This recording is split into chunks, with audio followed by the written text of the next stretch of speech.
సరే ఇప్పుడు ఇంకోటి ఇప్పుడే ఇదే మినిట్‌లో ఆల్రెడీ జరుగుతుంది. ఏపీ ఉమెన్ కమిషన్ శైలజ గారు ప్రెస్ మీట్ పెట్టారు.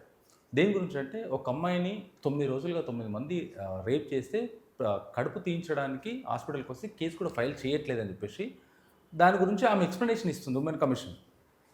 ఇది కేస్ పెట్టకపోవడానికి, ఇలా చేయడానికి, ఇంత దారుణంకి ఒడిగట్టడానికి ఎలాంటి యాక్షన్ తీసుకోరా వీళ్ళు? నేను చెప్తుంది అదే సార్. వ్యవస్థ తన పని తను చేయడానికి ఒక అడుగు వెనక్కి ముందుకి జరుగుతుంది. అంటే స్వతంత్ర ప్రతిపత్తి కలిగిన పోలీస్ డిపార్ట్మెంట్ కూడా సమ్ టైమ్స్ పొలిటికల్ కంపల్షన్స్లో ఇరుక్కుపోతుంది. ఓకే. సో అప్పుడు ఏమవుతుందంటే ఆ కంపల్షన్స్ని ఓవర్కమ్ చేయడానికి వాళ్ళ దగ్గర ఒక ఆల్టర్నేటివ్ మెకానిజం క్రియేట్ చేసుకోవాలి. అదర్వైజ్ సర్వైవల్ చాలా కష్టంగా ఉంటుంది. అభియోగాలు ఇప్పుడు నేను ఇక్కడ కూర్చుని ఒక పోలీస్ డిపార్ట్మెంట్ మీద డెలిబరేషన్స్ ఏమీ కాకుండా ఇచ్చేస్తాను. చాలామంది చేస్తున్న పని అది. కానీ వాళ్ళు ఎంత పొలిటికల్ కంపల్షన్స్లో ఎంత ప్రెషర్కి పనిచేస్తున్నారో సార్ చూడండి. అభంశుభం తెలియని 9 సంవత్సరాల పిల్ల అమ్మాయి 14 మంది చిన్న కంటిన్యూస్గా ఇచ్చేస్తుంటే అసలు సమాజంలో మనం ఎందుకు ఎక్కడ ఎలా బతుకుతున్నాం అసలు నాకు అర్థం కావట్లేదు. ఆఖరికి మన మహానాడు జరుగుతుంది దగ్గర కడపలో 4 సంవత్సరాల అభంశుభం తెలియని పిల్లని ఆ విధంగా చేసి ఆ పొదల్లో పోయాడు. నెక్స్ట్ అది ఏంటంటే అనంతపూర్లో ఇంకొక ఆడపిల్లని కిరసనాయిల్ పెట్రోల్ వేసి తగలబెట్టిన ఇంటర్మీడియట్ పిల్లని, ఇంకోటి ఆ ముచ్చుమరిలో ఆ చిన్న పిల్ల ఇప్పటికి కూడా దొరకలేదు. ఎక్కడున్నాం మనం ఈ సమాజంలో ఎట్లు లీడ్ అవుతున్నాం అసలుకి? కనీస సామాజిక అవగాహనలు, సామాజిక స్పృహ, సమాజ ఇతిగతం, సమాజానికి ఒక లైన్ ఉంటుంది. ఆ లైను డెకరమ్ని మనం ఎందుకు కాపాడలేకపోతున్నాం అన్న బాధ్యత ఎవరికి లేదా? ఏంటి సార్ ఇది? ఏంటిది? పక్కోడు బిహేవియర్ మనకు కాపాడు తెలీదు.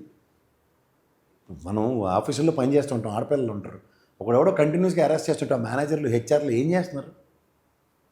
బాధ్యతే కదా సార్, బాధ్యతే కదా. ఇప్పుడు మనం సమాజంలో మనం బతుకుతున్నాం అంటే అలా పిచ్చోడు ఉంటాడు, వాడు రాయిచ్చి కొడతాడని అలర్ట్ చేసి బాబా వాడు కొడతాడు నిన్న, అవన్నీ చెప్పడం అన్నది మన బాధ్యత కాకుండా నాకు నువ్వు కొట్టలేదు కాబట్టి అడుగు కొట్టడాన్ని ఒక ఇల్యూజన్స్ క్రియేట్ చేసి ఇట్లాంటివి ఎందుకు చేస్తున్నాం మనం?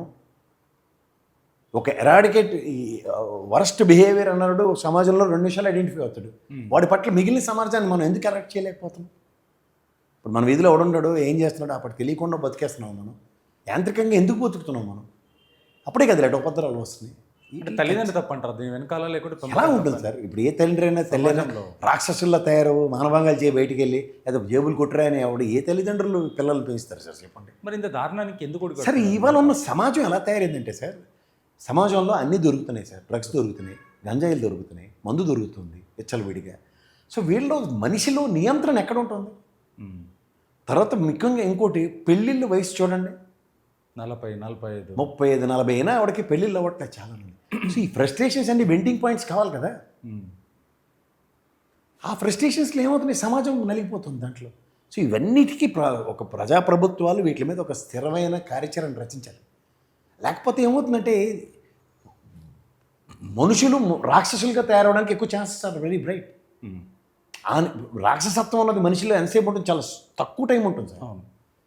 ఆ తక్కువ టైంని లీడ్ చేయిస్తే చాలా డేంజర్.